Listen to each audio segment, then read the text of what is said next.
The day my children laughed at me was the day I realized I had already lost them. It happened in the dining room of the house my late husband and I had spent 38 years building together. Sunlight poured through the tall windows, warming the polished oak table where we'd celebrated birthdays, graduations, and every Thanksgiving worth remembering. My oldest son, Daniel, leaned back in his chair with a grin that still haunts me. "So, Mom," he said, barely holding back a laugh, "you actually sold the mansion." His younger sister, Melissa, exchanged a smug glance with her husband before chuckling. "I honestly didn't think you'd go through with it." I folded my hands in my lap and quietly answered, "Yes, the paperwork is finished." Daniel whistled dramatically. "Guess that saves us the trouble." "The trouble?" I asked. "You know." He shrugged. "Waiting." The room erupted with awkward laughter. Even my youngest son, Eric, stared down at his coffee instead of saying anything. I looked from one face to another, searching for even a flicker of regret. Nothing. Melissa finally smiled sweetly. "Mom, don't look so serious. We're just joking." No, they weren't. I knew exactly what they meant. For nearly 2 years after my husband passed away, every conversation somehow circled back to my house. It was never about how lonely I felt, never about whether I was eating enough, never about how I was sleeping. It was always, "What are you planning to do with the property? When are you going to downsize? That house is way too much for one person." At first, I believed they were worried about me. Eventually, I realized they were worried about something else entirely. Then Daniel asked the question that made every piece of the puzzle snap into place. "So," he said casually, "who bought it?" I smiled for the first time all afternoon. "You'll find out soon enough." The laughter stopped, and suddenly, the room felt very, very quiet. Looking back now, selling the house wasn't the shocking part. The real story had begun years earlier, in ways I hadn't recognized because I was too busy believing the best about my own children. After Richard died, I kept telling myself grief made people act strangely. I excused the forgotten phone calls, the canceled dinners, the empty promises. I even ignored the way their visits became strangely focused on paperwork, insurance policies, and property taxes instead of memories of their father. Every little moment seemed harmless on its own. Together, they painted a picture I refused to see. By the time I finally understood what my children had become, I'd already made one decision they never imagined I was capable of making, and none of them, not one, had any idea who now held the keys to the home they believed would someday belong to them. My name is Margaret Collins, and I'm 68 years old. Until 3 years ago, I thought I'd had the kind of life most people hoped for. Not perfect, just steady. Richard and I met when I was 23.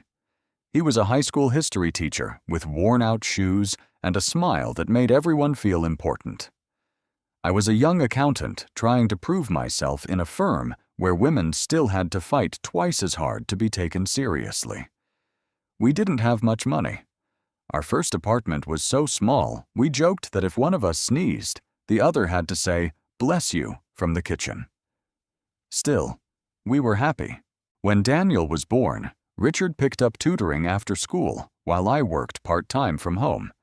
Melissa came 3 years later, and Eric followed after another 4. Every extra dollar went toward one dream: a home where our children would always feel welcome. When we finally bought the old Victorian house on Maple Ridge Drive, most people thought we'd lost our minds. The place needed everything: a leaking roof, rotting floors, ancient plumbing, broken windows.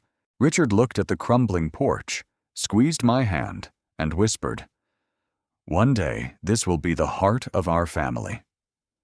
He was right. Over the next 30 years, we rebuilt that house together.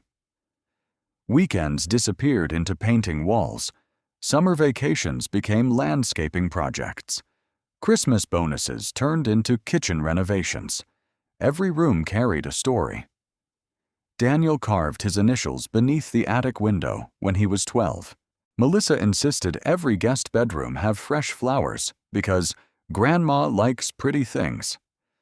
Eric built his first birdhouse with Richard in the backyard. Our grandchildren later learned to ride bicycles along the curved driveway. That house wasn't just expensive real estate. It was our family history. When Richard passed away after a short battle with pancreatic cancer, the silence inside those walls nearly crushed me. The first 6 months were unbearable. I still made 2 cups of coffee every morning by accident. I still reached across the bed at night. I still expected to hear his keys in the front door around 5 o'clock. The children visited often at first. Daniel brought groceries. Melissa helped organize paperwork. Eric mowed the lawn every other Saturday. I remember thinking how lucky I was. "My kids are wonderful," I told my best friend Helen. She smiled politely. "They love you." "I know they do." She hesitated before asking, "Do they come to see you? Or the house?" I laughed. "Helen, that's ridiculous." She didn't argue. She simply said something I've never forgotten.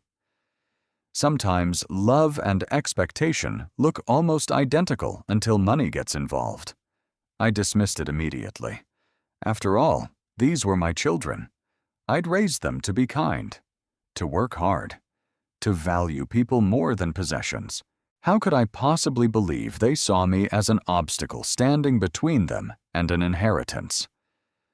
Months turned into years. The visits slowly changed. Daniel began asking practical questions. "So, Mom, have you updated your will recently?" Melissa worried constantly about maintenance costs. "This place has to be worth at least $4 million now." Eric started talking about how exhausting such a large property must be for someone my age. "You'd be happier somewhere smaller." Individually, none of those conversations seemed unusual. Together, they happened every single visit. One afternoon, I suggested we spend Sunday looking through old photo albums. Daniel checked his watch. "I'd love to, Mom, but I've got meetings." Melissa suddenly remembered a soccer game. Eric promised, "Next weekend." Next weekend never came. But 2 days later, Daniel somehow found 3 hours to walk through every room with a contractor, just seeing what repairs might be needed someday, he explained. I believed him, because mothers are astonishingly talented at believing what hurts the least. I kept making excuses. They're busy. They have families. They're stressed. Deep down, though, something had begun to change. Not in them. In me. I started paying attention, really paying attention. Who called first? What they asked about? How quickly conversations drifted toward finances? How rarely anyone asked a simple question like, "Mom, are you happy?" Then came the afternoon that quietly changed everything. Melissa stood in my kitchen, sipping iced tea, while absent-mindedly browsing real estate listings on her phone. Without looking up, she smiled and said, "You know, whenever this house sells, it'll solve a lot of problems for everyone." For everyone? Not for me. For everyone. She probably didn't even realize she'd said it aloud. But I heard every word, and for the first time since Richard died. I wondered whether my children had already started dividing up a future they assumed was guaranteed. I smiled through the rest of the visit. But that night, sitting alone on the back porch Richard had built with his own hands, I made a promise to myself. Before anyone decided what would happen to my home, I would decide what would happen to my life. And none of my children had the slightest idea what I was beginning to plan. The promise I made to myself wasn't dramatic. I didn't storm into a lawyer's office. I didn't rewrite my will overnight. I simply started observing instead of assuming. It was amazing how much I had missed when I stopped making excuses for everyone else. The first thing I noticed was how differently my children treated me, depending on what they thought I might be willing to give them. Daniel called almost every Tuesday. At first, I thought it was sweet. Then I realized every conversation followed the same pattern. "How are you feeling, Mom?" "I'm doing fine." "That's good." A brief pause. "So, have you thought any more about downsizing?" Every single call. Never failed. One Tuesday, I decided to test him. Instead of talking about the house, I spent 15 minutes telling him about the garden Richard had planted years earlier. The roses had finally bloomed again after a difficult winter, and I was genuinely excited. Daniel listened politely. Or at least I thought he did. When I finally stopped talking, he said, "That's nice, Mom." Another pause. "So about the house?" I stared at the phone. He hadn't heard a single word I'd said. A week later, Melissa invited me to lunch. She chose a trendy little cafe downtown, one where the menus didn't even list prices. "I just wanted some mother-daughter time," she said with a bright smile. That sounded wonderful. For the first 20 minutes, it actually was. We talked about my grandchildren, her job, and a vacation she wanted to take. Then she reached across the table and squeezed my hand. "I've been thinking about you." "Oh?" "I worry that you're isolated." "I have friends." "I know. But that house." She sighed dramatically. "It's just too much." "I manage." "You shouldn't have to." She pulled out her phone and began showing me photos of luxury retirement communities. "Look at this one. Weekly housekeeping, a fitness center, a movie theater. It looks lovely. And think how much money you'd have left after selling." There it was again. Not, "You'd be happier." Not, "You'd have company." Money. Always money. When lunch ended, she hugged me tightly. "You know, I only want what's best for you." I hugged her back. I know. But for the first time, I wasn't entirely sure that was true. Eric worried me for different reasons. Unlike his brother and sister, he wasn't pushy. He was quiet. Too quiet. He had always been the peacemaker, the child who hated conflict. If Daniel wanted something, he asked. If Melissa wanted something, she negotiated. Eric simply waited to see which side would win. One Saturday, he helped me replace a broken fence post. As we worked, he finally spoke. "Daniel says you should sell." "I know." "He thinks it's practical." "And what do you think?" He hammered another nail before answering. "I think everyone assumes the house is eventually going to us." The honesty caught me off guard. "Is that what you assume?" He looked embarrassed. "I never really thought about it." "Really?" He sighed. "I guess. Maybe."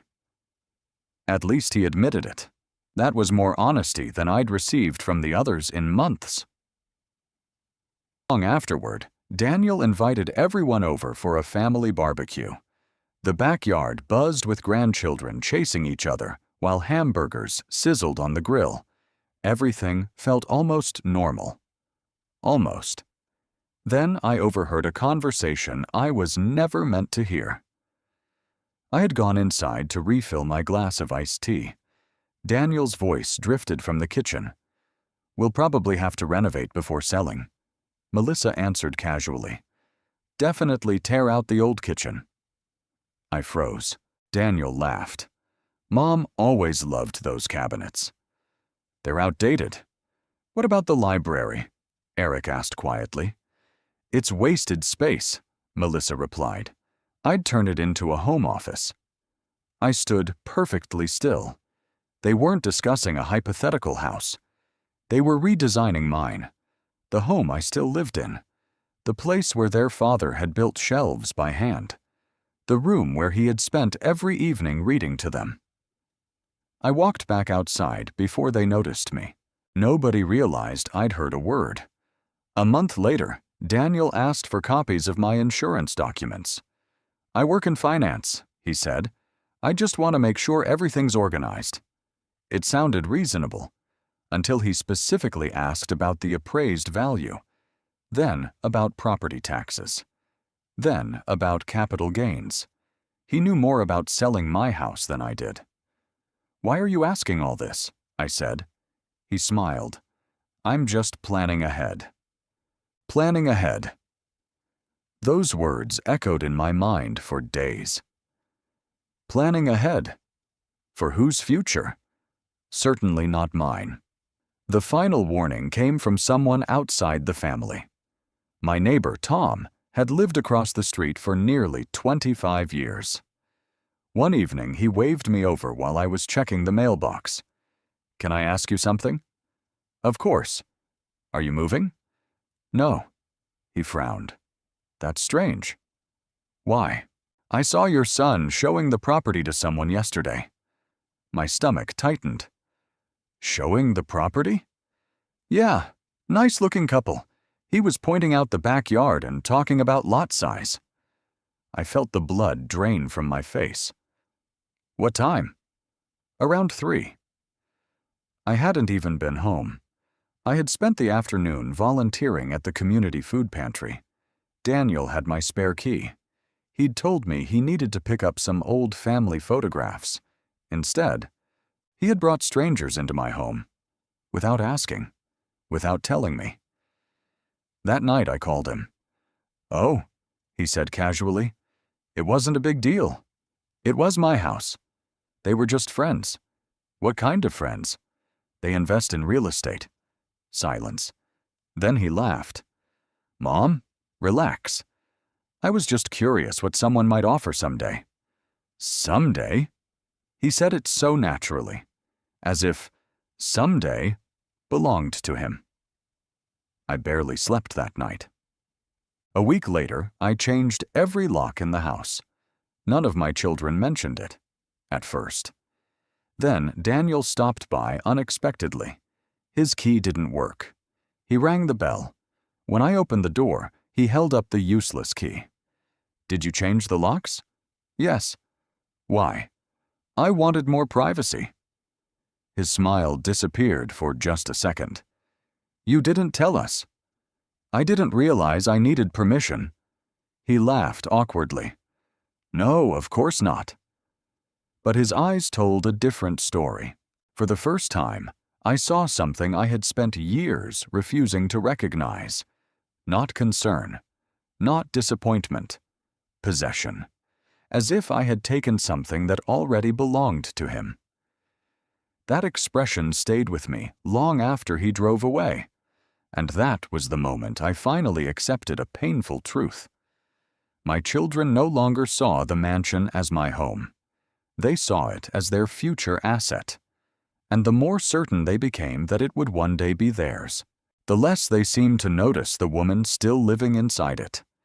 That realization broke my heart, but it also gave me something I hadn't felt since Richard died. Clarity. And once I had clarity, I knew exactly what my next step needed to be.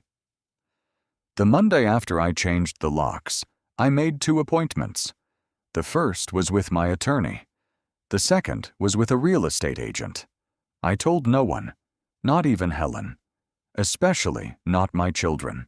For the first time in years, I wanted a decision that belonged entirely to me. My attorney, Susan Whitaker, had known Richard and me for nearly 20 years.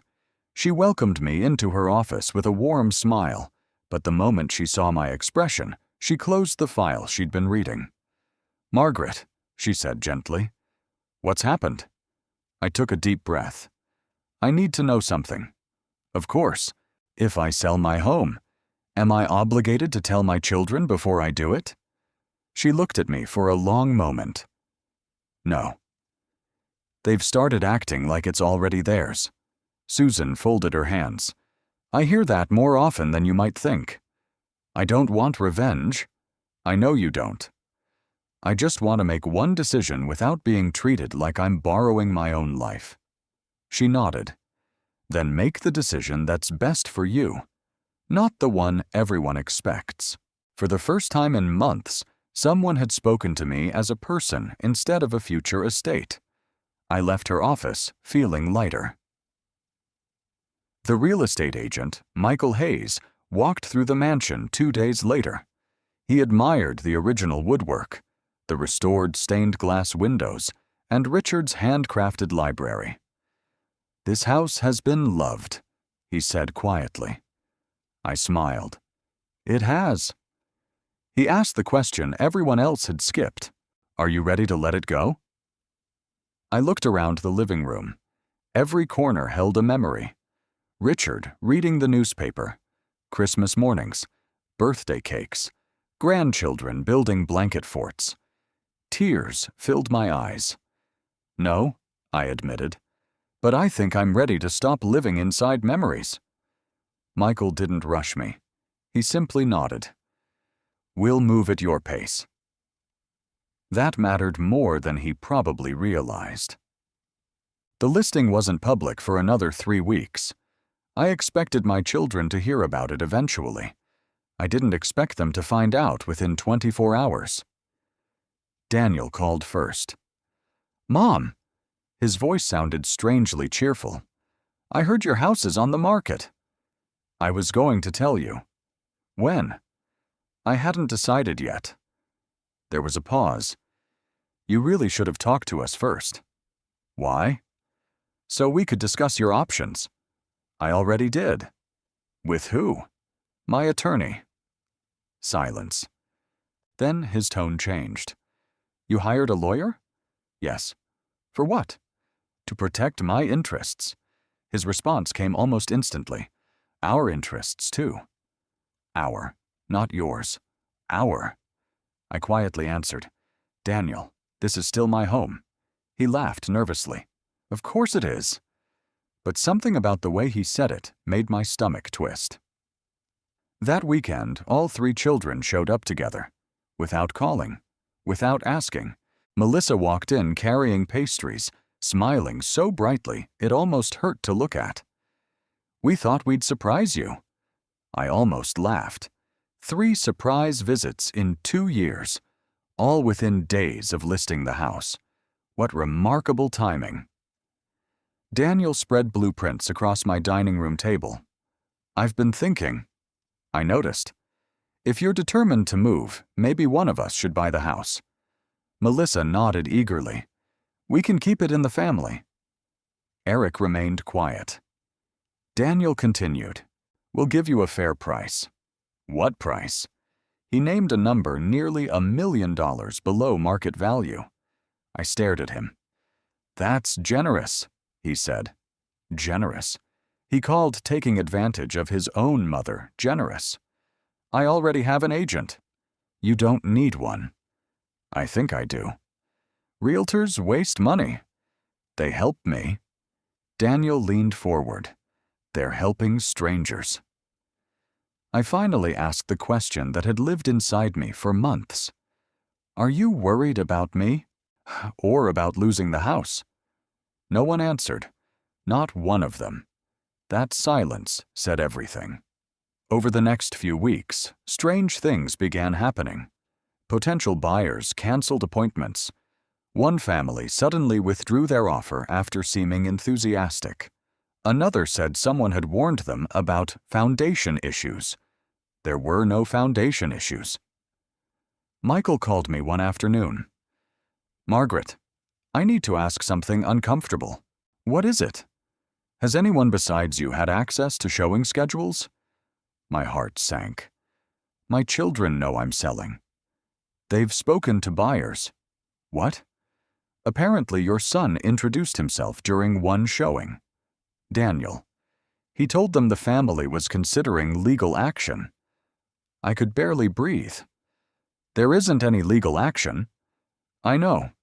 But they didn't." That evening, I drove to Daniel's house. When he opened the door, He looked surprised. Mom? Did you tell buyers there might be legal problems? I was protecting the family. You were sabotaging the sale. I was slowing it down. Why? So you wouldn't make a mistake. My mistake? Selling outside the family. There it was. Finally. The truth. You never wanted me to choose. You don't understand. No, I interrupted calmly. I finally do. Melissa took a different approach. She became unbelievably attentive. Flowers appeared every Friday. Homemade casseroles arrived every Sunday. She invited me shopping. She offered to organize my closets.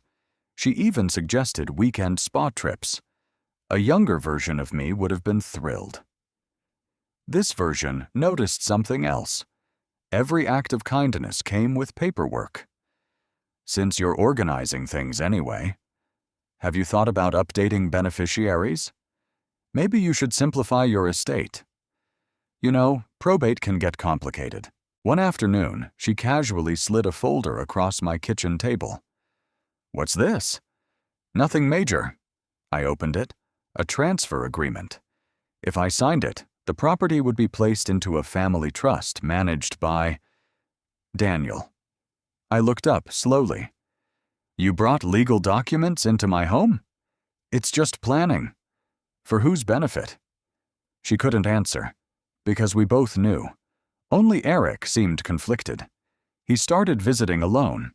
No agenda, no paperwork, just coffee. One rainy afternoon, he sat quietly on the porch with me. I think they're going too far. I know. I should have said something sooner. You still can. He looked exhausted. They think they're protecting what's ours. I turned toward him. Eric, this house has never belonged to you. His eyes filled with tears.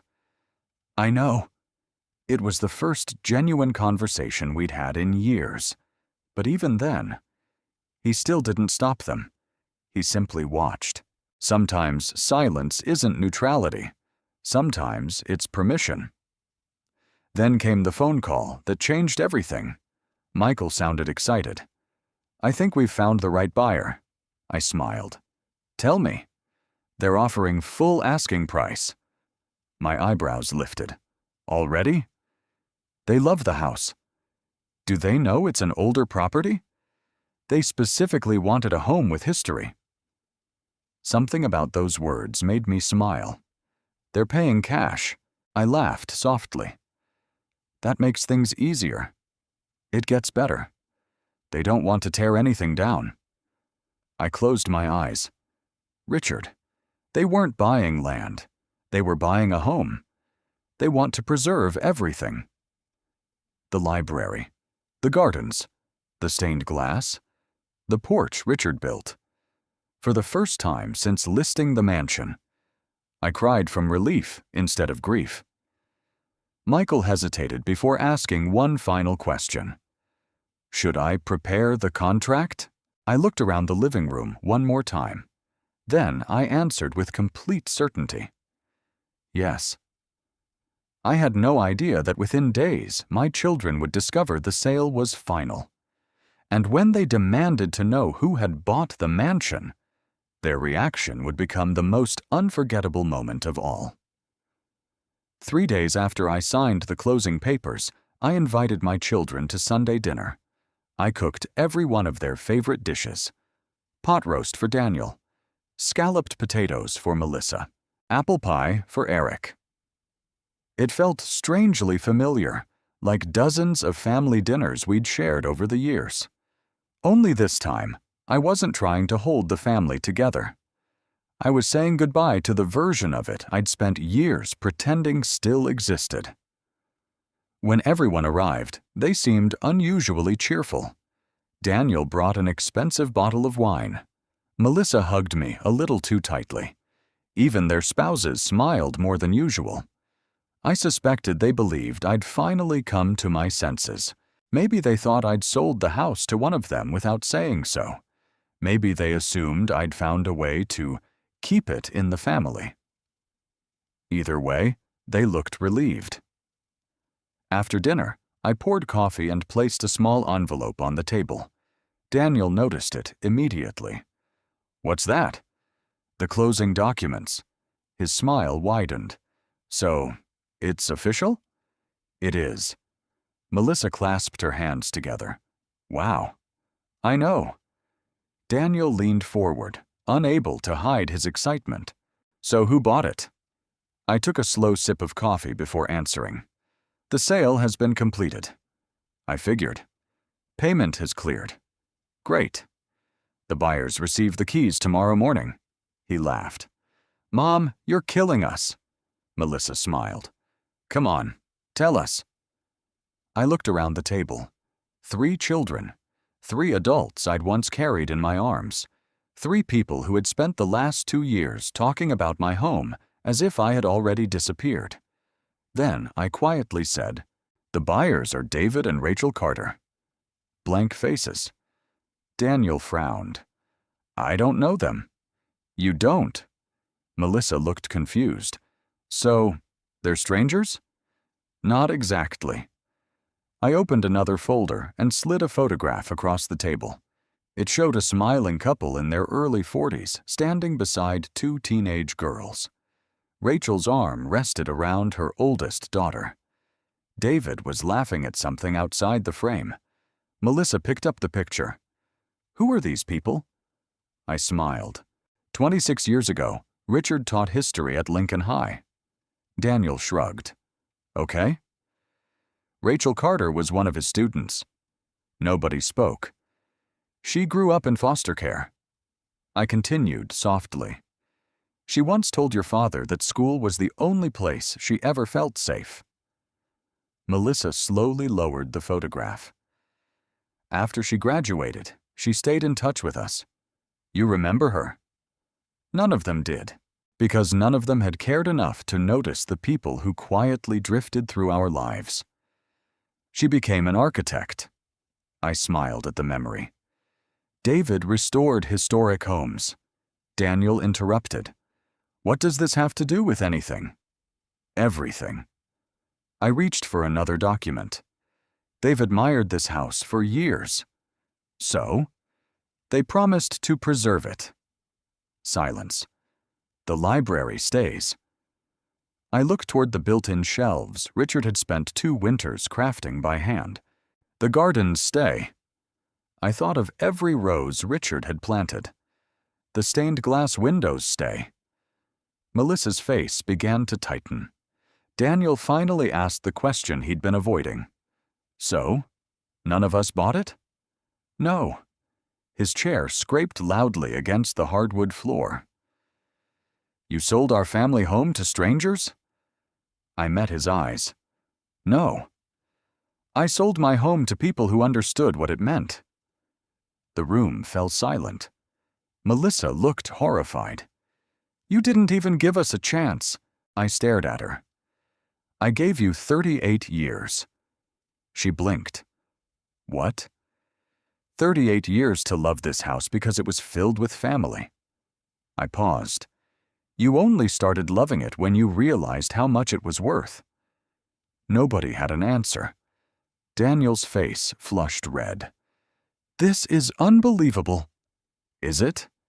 "You destroyed our inheritance." There it was. Not our memories. Not our traditions. Not Dad's legacy. Our inheritance. The words echoed through the dining room like a bell. I looked at each of them slowly. "Thank you," Melissa frowned. "For what?" "For finally saying it out loud." No one denied it. Not one of them. Years of polite conversations. Years of carefully chosen words. Years of pretending this had been about my well-being. Gone. Reduced to one sentence. You destroyed our inheritance. I stood and walked to the living room window. Outside, the evening sun painted the old maple tree gold. Richard had planted that tree the week Daniel was born. I rested my hand against the glass. "I didn't destroy anything." I turned back toward them.